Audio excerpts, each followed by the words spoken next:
আসসালামু আলাইকুম everyone, welcome to my channel tech tourism with Farhana. তো আগের ভিডিওতে আমরা দেখেছি কীভাবে স্পেন ট্যাগটা ইউজ করতে হয়, এবং আজকে আমরা দেখব যে কীভাবে আরেকটা টেবিল ট্যাগটা ইউজ করতে হয়। তো আমাদের দেখি আজকের পার্টটা কোনটা। সো আমাদের ট্যাগের মধ্যে এটা শেষ, এটা শেষ, এটাও শেষ, এটা শেষ, এটা ডিপ শেষ, স্পেন শেষ। ও আচ্ছা, তো টুডে আমাদের কাজ হচ্ছে টেবিল ট্যাগের ইউজ করা, যে টেবিল কীভাবে ক্রিয়েট করতে হয় এবং এটার কাজ কী। তো চলুন, ভিডিওটা বড় হতে পারে ছোটো হতে পারে, আমি যতটা সম্ভব চেষ্টা করি ছোটো করার, বাট কীভাবে কীভাবে যেন বড় হয়ে যায়। তো আপনারা একটু ধৈর্য সহকারে দেখবেন, ওকে। তো চলুন আমরা ভিজুয়াল স্টুডিওতে চলে যাই।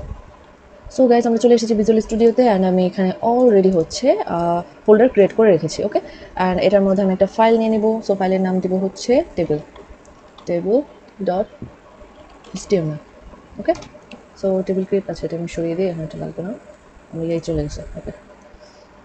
তো আমি এখানে আচ্ছা আগে এটা বসিয়ে নিই, শিফট তারপর 1 দিলাম, তারপর চলে আসলো। আর তারপর হচ্ছে আমার এখন এটাকে লাইভ সার্ভারে দেখাতে হবে, ফাইভ সার্ভারে। তো ফাইভ সার্ভারে দিয়ে দিলাম, চলে এসেছে।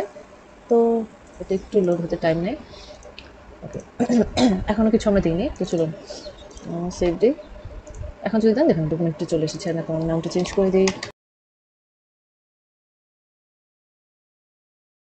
তো আমাদের টেবিল ট্যাগ, আমরা যে টেবিল বানাই, হেড, একটা হেডার পার্ট থাকে, একটা বডি পার্ট থাকে।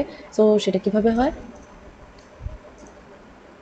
আমাদের একটা হেডিং পার্ট থাকে এবং বডি পার্ট থাকে। তো চলুন দেখি আমরা এটা কীভাবে করতে পারি।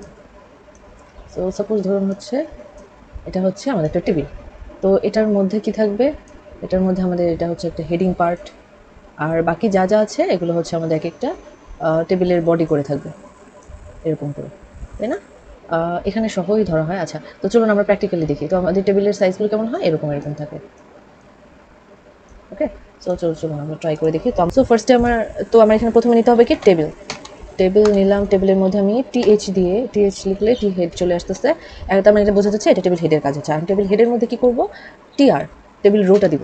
রো দেওয়ার মানে যে আমি একটা লাইনের জন্য তৈরি করতেছি। এখন প্রত্যেকটা সেলগুলোকে বর্ণনা করবো টি হেড দিয়ে, ওকে। তো আমি লিখলাম টি হেড নেম। আচ্ছা, এটা আমি জাস্ট কপি করে নিয়ে এবার জাস্ট বসিয়ে দিলাম। তিনটা পার্ট নিলাম, নেম, রোল আর এনআইডি দিলাম, ওকে। তো এখানে দেখুন এটা চলে আসছে কিন্তু অলরেডি, ওকে। তারপর এখন সাইডে টান মানে সাইডে কোনো বর্ডার টর্ডার নাই, কারণ আমরা কোনো ডিজাইন করিনি, তার জন্য এখানে বর্ডার কোনো কিছু নেই, ঠিক আছে। আমরা এটা পরে ইউজ করবো, তখন এটা পাবো, ওকে। তো তারপরে যদি দেখি, আমরা এটা পরে দেখবো, আমরা আগে জাস্ট বসিয়ে নিই। দেখুন টেবিল হেডের পার্টটা শেষ, আমি এটাকে একটু শর্ট করে রাখলাম। এখন টি বডি দিলাম। এখন এটার মধ্যে টি আর এটার মধ্যে সেলগুলো কীভাবে, টিডি। তো টিডির মধ্যে দিব নেম,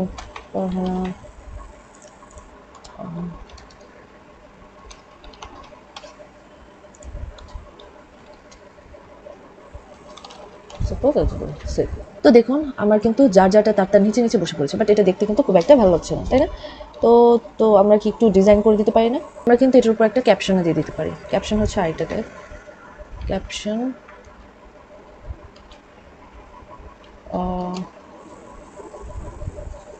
স্টুডেন্ট ইনফরমেশন, স্টুডেন্ট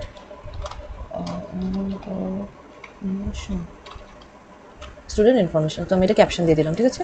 তো আমার এখন দেখুন এখানে কি বর্ডার প্রয়োজন, তাই না? আর এটাকে আমি সেন্টারে নিয়ে গেলে দেখতে ভালো দেখা যাবে। তো আমি একটা কাজ করতে পারি, এখানে আমি ডিরেক্ট বলে দিতে পারি অ্যালাইন সেন্টার, অ্যান্ড এটা দিলে কী হবে, দেখুন সেন্টারে চলে গেছে।